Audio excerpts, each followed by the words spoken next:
మన ఆచార వ్యవహారాలలో ప్రత్యేక సందర్భాలలో మనం అనేక రకాల ఆహారాల్ని వాడుతూ ఉంటాం. ఇలాంటి వాటిలో ముఖ్యమైనది పాన్, కిళ్ళి, ఇంకా స్పష్టంగా చెప్పాలంటే తాంబూలం. దీని గురించి చాలామంది భయపడుతూ ఉంటారు, కానీ దీనికంటూ కొన్ని ప్రత్యేకతలు ఉన్నాయి. అలాగే దీన్ని ప్రత్యేకమైనటువంటి పద్ధతిలో వాడగలిగితే చక్కటి ఆరోగ్యాన్ని ఇది ప్రసాదిస్తుంది. ఆసక్తికరమైన ఈ విషయాల్ని ఈ వీడియోలో మనం తెలుసుకుందాం.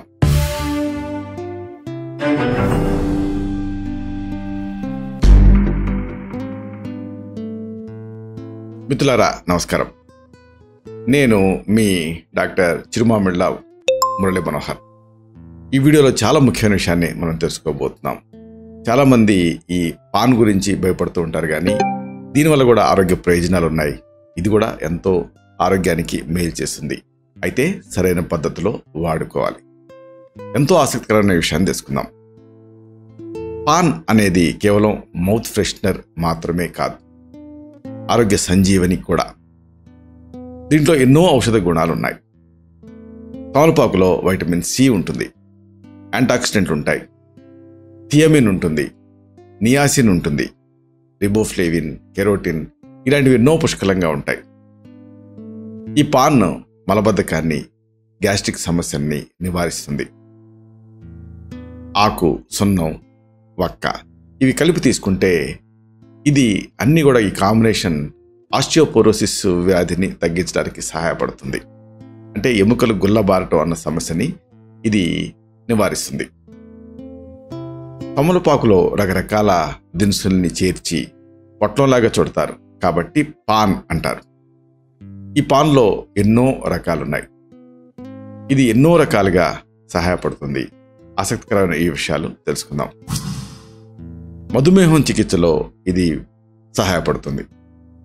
తమలపాకులో ఉండే భాగాలు రక్తంలో చక్కెర స్థాయిని తగ్గించగలవని, తద్వారా మధుమేహం చికిత్సలో సహాయపడుతుందని తేలింది.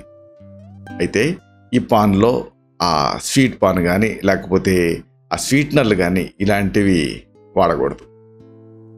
ఇక ఇంకొక ఆసక్తికరమైన విషయం, బరువు తగ్గించడానికి కూడా ఈ పాన్ సహాయపడుతుంది.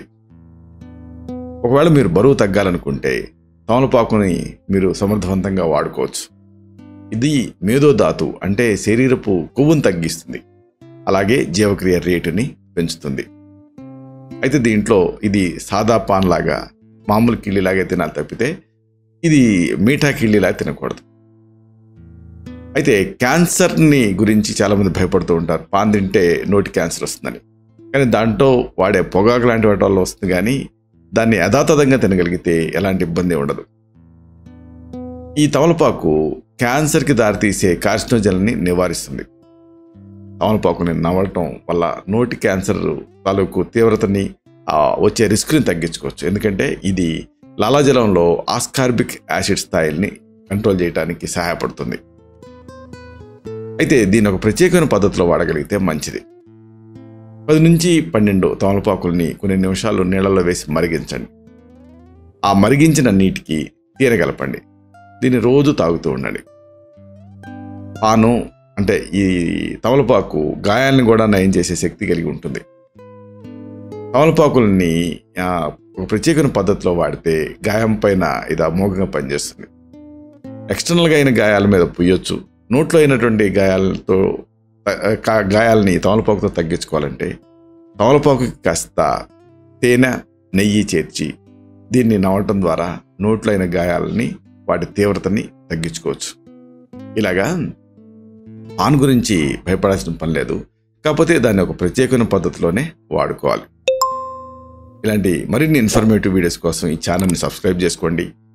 అలాగే ఈ వీడియో తాలూకు లింక్ని మీ సర్కిల్స్తో షేర్ చేసుకోండి. శతం జీవ శరదో వర్ధమానః, శతం హేమంతాన్ శతం వసంతాన్. 100 శరత్తులు, 100 హేమంతాలు, 100 వసంతాలు వర్ధిల్లుతూ జీవించండి. Stay healthy, stay happy, be positive, keep smiling, stay safe. Love you all. శుభం.